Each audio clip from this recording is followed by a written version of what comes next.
1000 টাকার ভিতরে যদি এএনসি ইয়ারবাডস পাওয়া যায় তাহলে সেটা কি সত্যি সম্ভব? আসসালামু আলাইকুম টেক লাভার্স, আমি রায়ান। আজকে আমি একটা ইয়ারবাডস রিভিউ করব যেটা হচ্ছে এএনসি প্লাস ইএনসি সাপোর্ট করে। চলো এটার আগে আমরা আনবক্সিং ভিডিওটা দেখে আসি। সিল করা বক্সটাকে আমরা প্রথমে আনসিল করে নিই।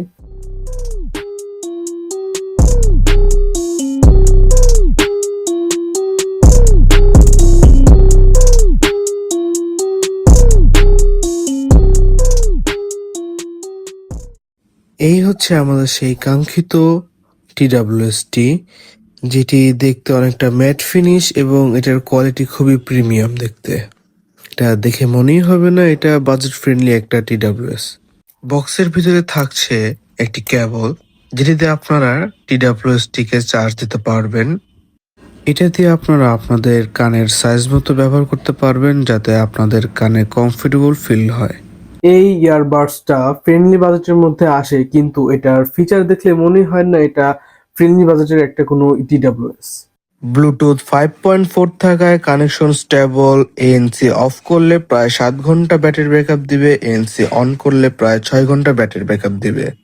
ডিজাইনটা সিম্পল কিন্তু প্রিমিয়াম ফিল দেয়। ইয়ারবাডসে কমফোর্টেবল, লং টাইম ইউজেসে কোনো পেইন হয় না। সাউন্ড কোয়ালিটিতে bass balanced, mid clear, high sharp না। অ্যাপ দিয়ে ইকিউ চেঞ্জ করলে সাউন্ড কোয়ালিটি আরো ক্লিয়ার হয়। বাজেটের ভিতরে এএনসি, ইএনসি আর অ্যাপ সাপোর্ট চাইলে Hoco EQ34 plus definitely best. এই ভিডিওটা যদি আপনাদের কাছে ভালো লেগে থাকে তাহলে অবশ্যই একটা লাইক করবেন এবং আপনাদের বিভিন্ন ধরনের মতামত আপনারা কমেন্ট বক্সে লিখতে পারেন।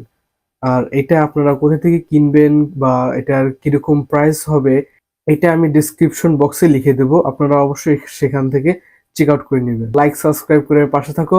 আল্লাহ হাফেজ।